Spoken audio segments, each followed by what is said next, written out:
What's going on, everybody? James, your Soflo.overlander here, and today I'm going to be solo. I promised you guys I'd be filming some content. We finally got the LR3. It's not 100% set up, but it's enough set up to go out and hit some trails. I'm not going to do anything too crazy since I am by myself, but we're going to hit a very easy trail that you and your family could go in any vehicle. Any vehicle, and I mean it. Unless you're driving a Ferrari or something that's like really low to the ground. But it's a very scenic road. It's called Loop Road. You see it off of Tamiami Trail. And you see a lot of wildlife there. A lot of gators, a lot of birds, some very clear water. You see some fish right through the water. So yeah, let's go. We're going to hit it. So folks, we're off. We're on the Tamiami Trail, US 41. And we've now entered the Everglades. We're on the new overpass that they just built on the Army Corps of Engineers, and as part of the restoring the water flow back to the Everglades. There's a big history with Tamiami Trail. When it was built, it really disrupted the whole ecosystem with the Everglades, which is such a unique place. As you can see right now, I'm going to turn the camera around. You can see they're still working on the construction side of things. You'll see there to the left, they're still working on expanding the road and elevating the road so that the watershed can continue to flow south. But here we are. We are headed west from Miami. We slow down. Looks like this dump truck is about to make a left turn here. But yes, we are headed west from Miami into the Everglades, or we're already in the Everglades region. We're going to hit a road called Loop Road. It's about a 25-mile track. It's a very easy road. It's partially paved, and then it turns into a hard pack dirt road. So you could really traverse it with any vehicle. And there's a big history of Loop Road, but it's a very interesting place. It's got interesting history. It starts off in the Indian Reservation, and it continues through into the Big Cypress National Preserve area, and it's bordered also by Everglades National Park. So it's a great little scenic road, very easy to get to. There's a lot of stops here if you want to make this a day trip with the family and the kids. There's a lot of airboat tours you can take along the trail. Really beautiful place. You get to experience the River of Grass, aka the Everglades, which is such a unique ecosystem, one of a kind, I believe, in the world, if not just the United States or in the Western Hemisphere.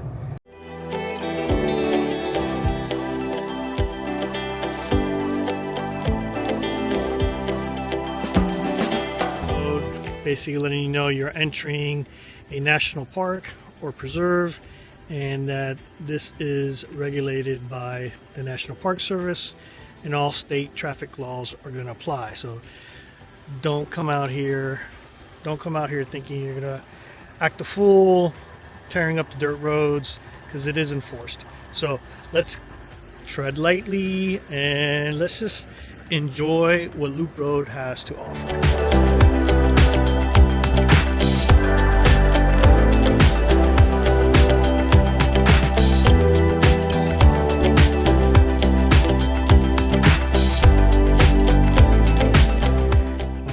I'm going to show you what's one of the attractions here at Loop Road. We just had a big gator go under as we were approaching. There she is.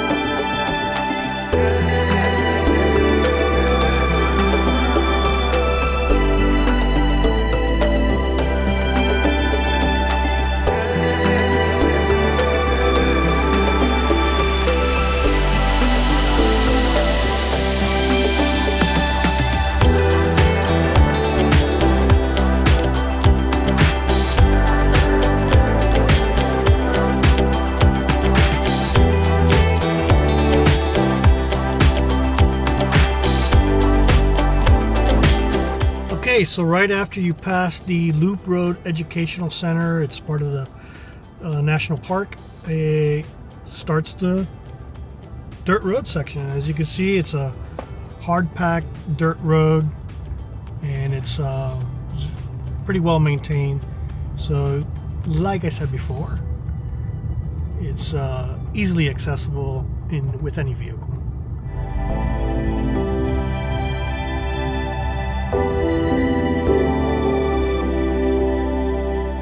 Folks, there's so many gators out here. It is unbelievable. I'm going to turn the camera around so you can see this big boy just waiting in the water there.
Turn off the music so we don't get popped with any copyright infringement there. But this is a very nice, easy stroll. A lot of beautiful wildflowers this time of year. It is, God, what month? We're in June already. Jeez, halfway through the year. So yeah, we just entered the summer months. It is hot, but it's a nice stroll. We've seen a ton of gators. When I say a ton of gators, a ton of gators. Every little watering hole has 3-4 gators on it, and a ton of fish.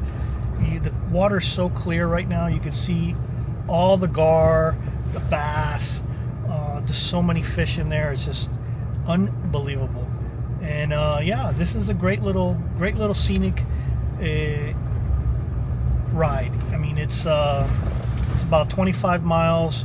I'm strolling at about 15 miles an hour, sometimes a little slower. Once I come up to these little culvert overpasses, that's where most of the gators are at.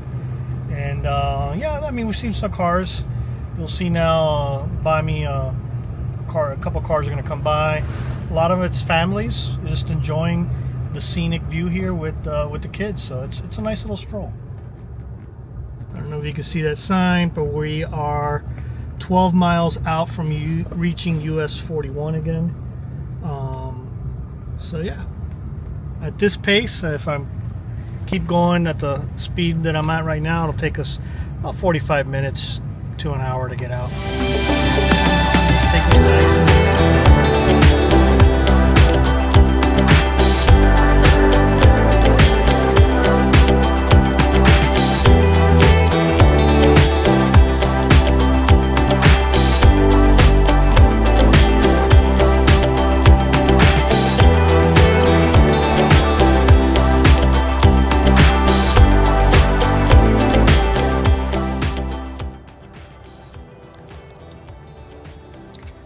Well, that ends the trip.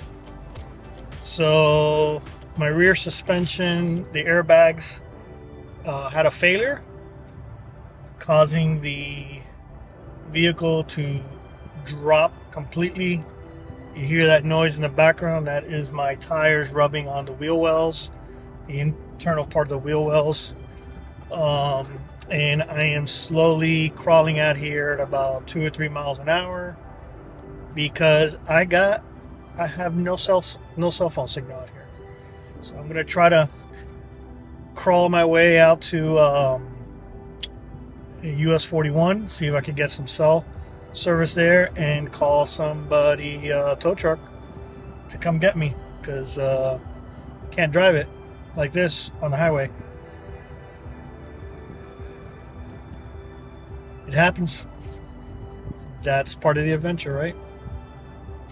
I guess.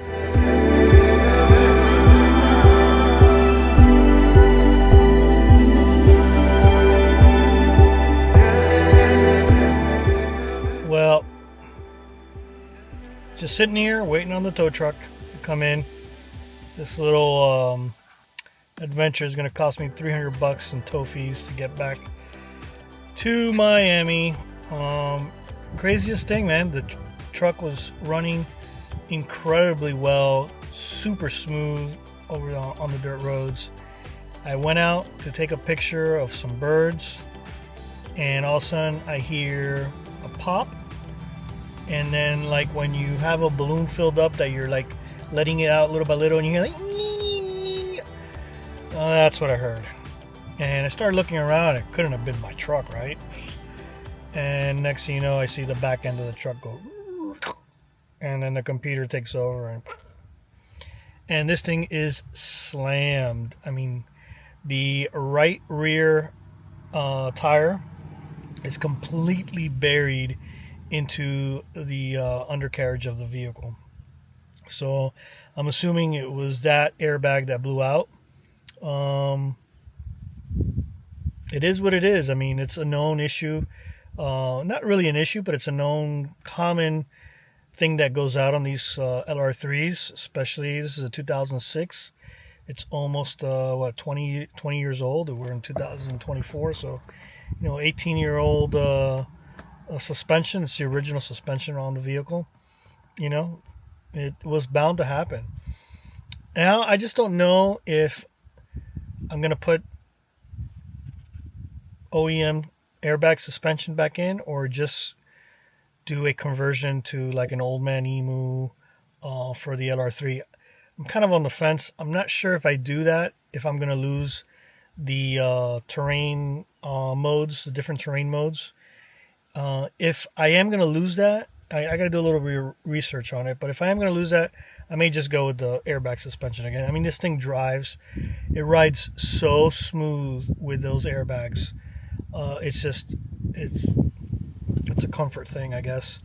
And also, I like the fact that this vehicle has a traction control modes that are very, very effective. I mean, I think Land Rover was one of the companies pioneering those systems. Now, a lot of the companies have integrated them into the more modern 4x4 vehicles. But Land Rover was one of the innovators of those systems. And it works very, very well.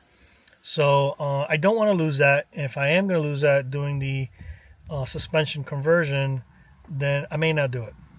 But I don't know. I'm going to look into that. Just enjoying a cigar, waiting on the tow truck. It's going to be about an hour and 20 minutes for him to get here. I'm about 51 miles from my house. So I'm pretty far out here. All in all, I got to say it was a great drive. There was a ton of alligators. I mean, I've been down this road before, and yeah, you see alligators, but nothing like today. I mean, they were out in numbers. And the amount of fish you could see in the water was just impressive. I mean, some huge alligator gar, some bass, some other fish that I'm not sure what they were. But it was a nice ride. The weather was nice and sunny, a little breeze going through. So all in all, up until the part where my suspension blew out, it was a good afternoon. And oddly enough, I'm not upset. I'm not mad. It is what it is. I mean, I knew I was buying a budget overland vehicle that has 86,000 miles. It's a 2006. Some issues are going to eventually pop up, right? So might as well get them done now early in the build so that I have something that is more reliable on the days to come. I do got to say that the tune-up that Aldo did, replacing the spark plugs, I mean, the car was just purring. It was running so beautifully. It was just such a nice drive out here. So now, I got my tablet. I'm going to pop on YouTube and watch a movie or something until the tow truck gets here.